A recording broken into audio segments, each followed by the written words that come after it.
هغې وی مینه یو ګل دی اوس تازه وي اوس فنا شي. ما وی یو ګل چې شمړاوي سل ګلونه ترې پیدا شي. هغې وی مینه د اور سړی اوس یې فنا شي. ما وی اور چې ژر ته بل شي جهان ګرم شي رڼا شي. هغې وی مینه یو خوب دی چې ترې ویښ شي لا بلا شي. ما وی ګوره ژوندون خوب دی چې سړی ویښ شي شیدا شي. هغې وی مینه غضب دی سړی ړوند شي نابینا شي.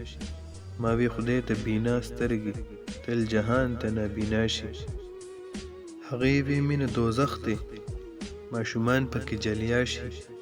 ما وی ښه دی دوزخ ښه دی له ګناه وجود صفا شي. هغې وی مینه تیاره ده پکې ځان ورک شي تالا شي. ما وی ګوره تیاره ښه ده پکې پټه څښا دنیا شي. هغې وی خوږه دلبره کاشکې ستا عقل زما شي. غني وی ماشومه ګله ستا د سره دې فدا شي.